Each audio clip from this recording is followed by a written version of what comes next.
I tell y'all what's on my mind? Can I get a couple of things off my chest? Get this money. Let's get this bread. Every time I start off, every time I do this, I got good intentions, right? Good intentions to clip everything up, post everything, and man, thing is, when I get to going, throughout my daily week and my daily activity, these are the things that kind of get overlooked. These are the things that I'm not doing, right? Full transparency. So for the people that want to see me more, that want to see me do this, not only just on YouTube but on Instagram and just giving the shorts on YouTube, man, I'm trying. I'm trying. I'm not trying to hire nobody because really it's all discipline. I could put the clips together if I really wanted to put the clips together, if I made time to put the clips together. And the people, they deserve that. They deserve that from me. And it's time for me to give y'all what y'all deserve. I feel like things are not necessarily slowing down, but I'm getting that second wind through this second half of the year, and I like to say the last quarter, right? Because we're on the last quarter, October, November, December. That last quarter over the year, I feel like I'm getting that second wind, and I'm doing what I need to do. Like, shit, listen to my voice. This is not even my real, genuine voice. This is kind of lightweight. Like, everything been hitting me from every angle, but I still maintain, I still become perseverant, and I'm gonna do what I can. Why, side? It's your brother, your cousin, your uncle, your nephew, your friend, but I can't be your son. It's your kinfolk, William Jewell Lau, giving you my detail as I articulate. This is articulating rap, rap, rap, rap. How y'all doing? How y'all doing? If you haven't already, make sure you hit the subscribe button down below and turn all the notifications on so you get all the new content, all the new things when I post it. I just came here to articulate and give you my detailed perspective of hip hop from a close up and far away view, microscopic and telescopic, right? Because we looking through those lenses. And in those lenses and through those glasses, and they're not rose colored, we're seeing a brother, right, that has shown the emotions on his sleeve. We're seeing a brother that doesn't believe in going to therapy. He feels like less of a man if he lets his woman go to therapy. We're seeing a brother, right, becoming vulnerable right in front of our eyes. Somebody that was so majestic, somebody that was so mysterious, somebody that we really couldn't catch a beat on, and now we're actually feeling their pulse. And I think it's adding to the music. I think it's building into the music. And I mean, say what you want to say, bro. Because I don't think the hip hop media ever loved Young Thug because of what he represents and what he was when he first came out on Lifestyle. I don't think the hip hop media will ever side with him, although on some hip hop shit they might have sided with him on the trial. You know what I'm saying? But I don't think they're going to give him that favorable look and that favorable view because of all the other things that he's introduced and ushered in into hip hop, right? And we got to keep it real with it. We got to be honest with it when we talk about Uy Scuddy or Uy Scooty, whatever you want to say, whatever you want to call the album, right? People have been looking at the album cover, and Young Thug said it's always been a narrative. if you want to be the biggest, you got to go white. And a lot of journalists, a lot of media heads are disagreeing with the sentiments or just the whole narrative or notion behind why he's doing the album cover, because he's perpetuating those stereotypes. He's perpetuating those narratives. And as a hip hop artist, as somebody that is looked at as a leader in the community, right? Even though he's never been political, and he's not political with this statement, right? He's never been that type of guy, but they're frowning on him for making an ignorant statement like that. And when I think about ignorance, I think it's some truth to the ignorance. Although you don't want it to be perpetuated, we can't deny that he said the truth, right? When we talk about Eminem, when we talk about Michael Jackson, these are some of the examples that he used to describe his viewpoint when he wanted to do this album cover, right? Because the thing is, it's the music that matters the most, but we stuck on the album cover. We stuck on the hard ER on Ninja. And it's kind of like, I can't blame nobody that feel a certain way. Because if you're black and you're proud and you're against perpetuating these stereotypes, you're against the youth getting hold of these type of narratives and running with them and believing them and taking them to heart, and not just our youth, but the other side of the, the color spectrum, like, then, you have to be concerned. You have to be aware of, some of the ignorance that's going on.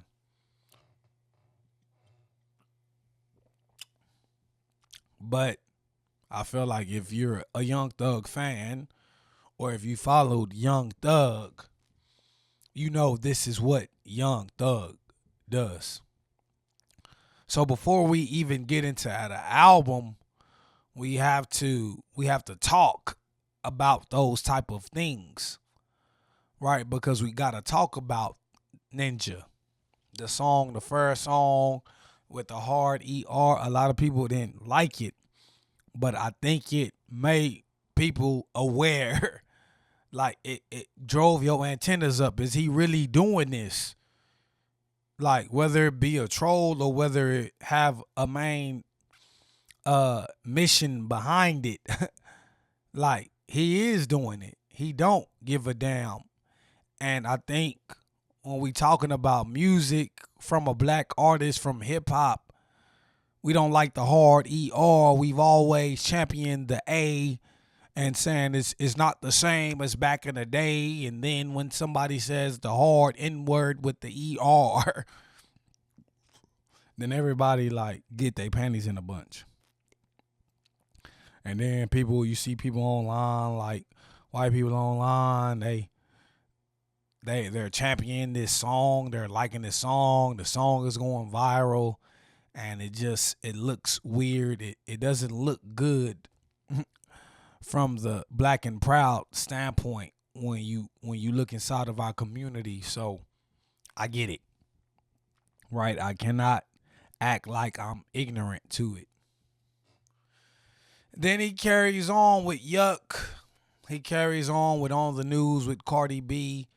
I feel like Yuck is not bad. I feel like that was a great feature from Ken Carson. He was talking some shit. Right. I feel like Cardi B, the feature, you know what I'm saying, really, really did him justice on the album. And when we think about Cardi B and her love for Offset, and we think about Gunna and Offset possibly doing a joint album, like them teaming up together, right? It all makes sense. And Catch Me I'm Falling, that was like one of my favorite songs on the album. The album was long. At the end of the day, I want to give a credit to the songs that I like, the songs that really stood out to me.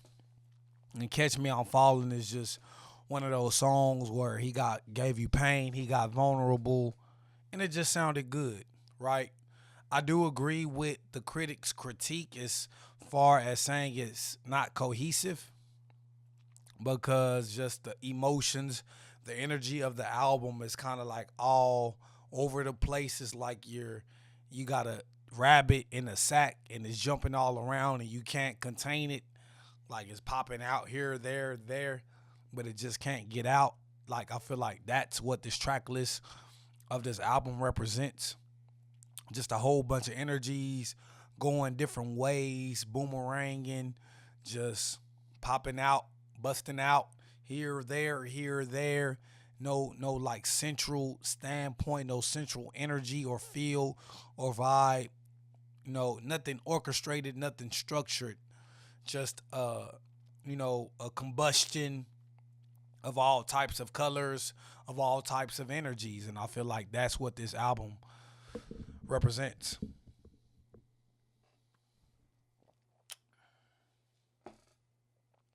But Catch Me on Falling, I just want to point out the ones I like the best. Right.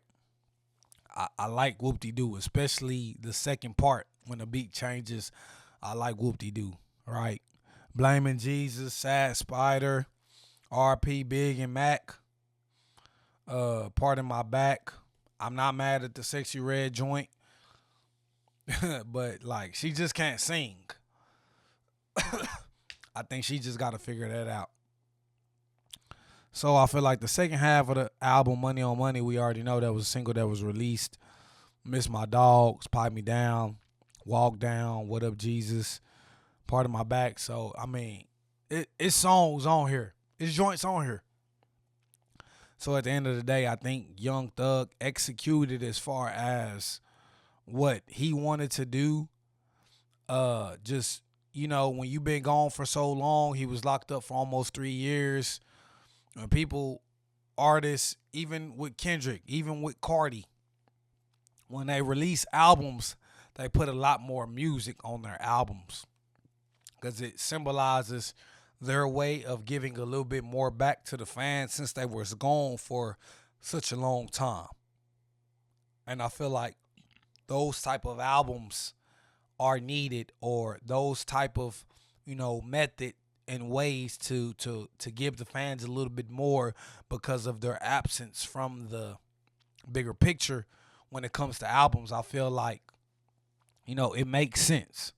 So I feel like the number on these tracks of the album makes sense because he's putting out music to the people, right? He's putting out the playlist, right? Like I said, Drake did it. Like I said, SZA's done it, and other artists have done this formula of putting the playlist album out. So it really doesn't matter the numbers. It just matters where like these songs are going to be on certain playlists to get those streams. He's already rumored to be over 50K. And to me, that's not bad. Not with the, what I'm saying, the momentum or just the energy of hip hop right now. Maybe people wanted him to do 100. Maybe people thought he could do 200. But I feel like with the energy of hip hop, especially that genre or that subgenre of hip hop, that side, the melodic stuff, I think is warranted. I mean, is it more than Gunna? No. But at the end of the day, just with everything that Thug was going through before the release of this album, with the phone calls, had people looking at him strange, had people looking at him a certain way, just kind of like, although it put eyes on him, I feel like for the people that didn't like him, it made them not like him even more. And for the people that did like him, it made them question him. And for the people that was in the middle, I think it made them switch to a certain side. So I don't think it galvanized the fan base. I don't think it rallied the troops. I don't think that's what this album did, but I think this album did, what it needed to do as far as get people's attention, as far as make some noise, give you a couple hits, give you a couple songs. So to me, this is like a middle of the pack album. This is like a 7 album, right? If we talking about Young Thug and the greatness that he is, like as far as what he's meant to hip hop music in the last 10, 15 years, is this like something that we can hold and put on the shelf or the mantelpiece and call this a trophy? No, I don't think this is it. But I think this is like oil, gas in the tank, something to keep the vehicle moving, something to keep the engine running, something just because of the eyes that were on him.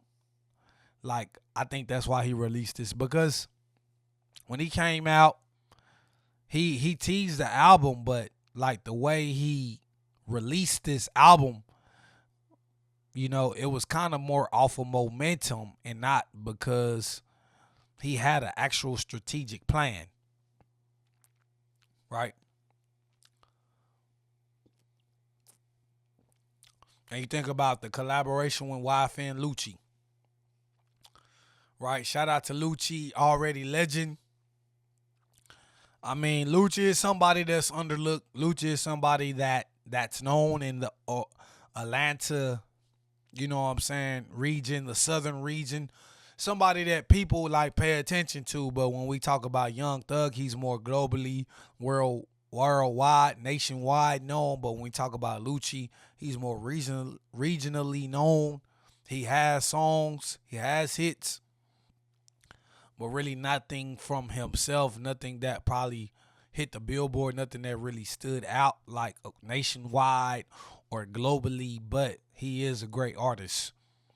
And already legend, it just proves that when you take your time and you're passionate about your craft and you're not using any gimmicks, you're not trolling, and you're just keeping it music and using the music to be the marketing, like, I think that's why already legend works. Features with Young Thug. Young Thug featured him on this album. If you're not aware, these two have allegedly been in a gang war between each other's. Both sides going back and forth. Both sides lost people to jail, to death. And they're teaming up together, showing some solidarity in the cities of Atlanta and just trying to push it forward. But Lucci, I really like what YF and Lucci is doing on this album. I listened to this album. You could listen to this album straight through. He's giving you a little bit of everything. Although, like, the BPMs, the tempos don't change as much. This is what Lucci does. This is pretty much a showcase of his ability. It's showing the consistency.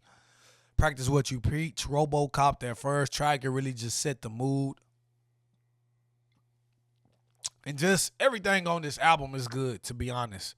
It's like really just whatever you want, whatever you like, whether it be pain, whether it be street shit, whether it be something about a woman. Like, he kind of giving us a little bit of everything. The cohesiveness, the production, the lyricism, the genuineness is there. The originality is there.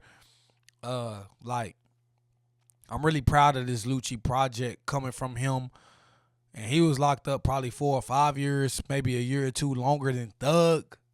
And just to be out and drop this body of work, and when you compare it to what Thug did, although a lot of critics are being harsh or being a little bit hard on the critique, I think this album is similar to what, or it's kind of what Young Thug should have done, but didn't do. But Lucci did it, and he pulled it off. Right? Lucci did it, and he pulled it off. Just listen to Bryson Tiller, Disc 1. Earlier today, I love the Bryson Tiller. Like, this was something like surprisingly good. I didn't really listen to the rap side yet, but the singing side, the R&B side, I wanted to kind of have these two projects together before I really broke them down. But the Bryson Tiller, I'm really liking that. So that's just me giving you my first thoughts on that album, not really a review, but it was very good. Cardi and Nicki drama, like what can you say, bro? Like Cardi and Nicki was always beefing. Cardi and Meg was beefing last year. I'll be honest. I'm not a fan of Cardi B. And just the way Nicki is operating, I'm not a fan of her actions. But I always thought Nicki was the finest. I always thought Nicki was the most beautiful one out of all the women rappers. And, you know, Megan naturally, like, I like what she presents. So, I mean, I've always been a Nicki fan. I'm not going to lie. I've been with Wayne, you know, same way I was a Drake fan until Drake started doing that fake shit. Like, you know what I'm saying? But I really like Nicki. I've been a Nicki because I've been a Wayne fan. So, I mean, I'm not biased in it. Like, you getting kids involved. Y'all doing all that talking on Twitter. Nobody's doing no true records. It's just, to me, it's just cat fighting. It's just pettiness. It's just women doing what women do, and they doing it on Twitter. They doing it, you know what I'm saying, through the internet. And to me, it's just, it's immature. It's immature. So it's really like not much I kind of really want to say on that because my voice isn't perfect right now. And I ain't just going to be talking about a whole bunch of messy shit. But it's like Cardi B, like, she's steady using this publicity to push her album. I don't think they ever went at it like this before. And I think as many rants as Nicki has went on, Cardi B has had the ample amount of opportunity to have this back and forth with Nicki, right? But the fact that she wants to engage now shows that she wants more eyes on her, right? And it's just come at a cost. It's just come at a cost to her brand. Same thing with Nicki. But I feel like Nicki has been doing this more recently, more frequently, so we already know this is what Nicki about. But I feel like Cardi, we know that she's an online presence, but the back and forth, we know why she's doing this back and forth. And it's a perfect time. And she's using every opportunity of it. But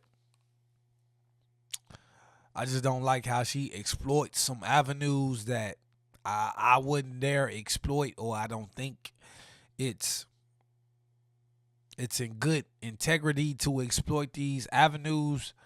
But whatever it takes to sell the records, I think the records will sell regardless if you put the music at the forefront. And we know Cardi has a good album, but it is what it is. Right, it is what it is. So I mean, at this point, that's kind of where we at with music. Like, I could talk a little bit more. It's a lot of things that's been going on, but I want to save my voice. I want to give y'all some videos. I want to just get some content towards y'all. And I feel like keep it short, keep it sweet, keep it simple. That's the best way to do it for right now, to when my voice gets back 100% and I really can like expound on topics a little bit more into detail.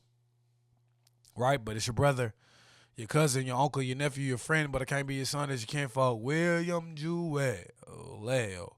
Giving you my detail as I articulate. This is articulating rap.